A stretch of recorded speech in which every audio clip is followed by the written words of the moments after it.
What is the craziest thing you have seen a teacher do? At my middle school we had a vice principal who fancied herself a dictator. Any tiny bit of power she got was an issue. But I was a middle schooler at the time and a good kid not often in trouble, so I didn't cross her path until 8th grade. Her friend was a bus driver named Pat. For 6th and 7th grade years we had an awesome bus driver.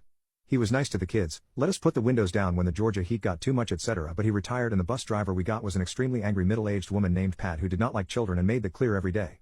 The windows stay up or we go back to the school. She would yell as she had the only fan blowing in her face on a 100-plus-degree school bus.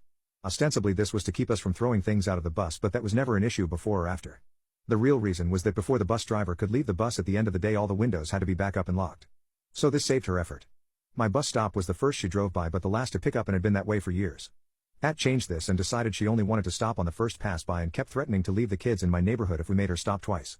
I first got on the Karen VP's radar because Pat left me on the side of a very busy road one morning. She could have stopped but wagged her finger at me as she drove away and left me. I flipped off the kids laughing at me out of the back window, but the bus driver Pat thought I was flipping her off. I didn't get suspended because she left me with no way to get to school on the side of an extremely busy road and my mom threatened to sue if it happened again.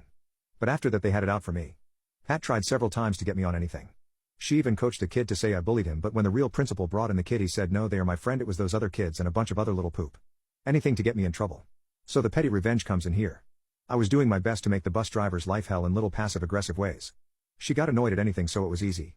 But Karen was harder to do anything to. After fighting with the bus driver and the assistant principal for most of the year, revenge came in the form of a police fundraiser. They were advertising it on the local TV news and local radio stations. If you put someone up for arrest, the cops would show up and throw someone in handcuffs and put them in jail until they could call a few people and fundraise the bail.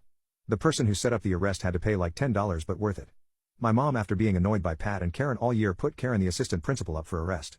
The cops showed up and took her to the room where she could call her friends and raise the money for her to go.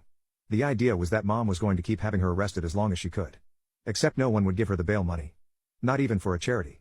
So she ended up missing most of a day sitting in the police precinct trying to get anyone to put up enough money for her to leave. Eventually the cops told my mom that they had to let her go because it had gone on too long. She was the only one who didn't raise the bail money that day. Letting her know exactly how much she meant to everyone at the school felt great. I had a friend who heard her complaining about it later that day. She had called the principal who did donate some, but the other teachers gave nothing and none of her friends would help out. She apparently thought one of the teachers put her up for it. It's so minor and so petty it almost doesn't count. But when I left that school at the end of the year, mom went up and asked her how was jail. Before we walked away for the last time. First time I ever heard a ray sound from a human.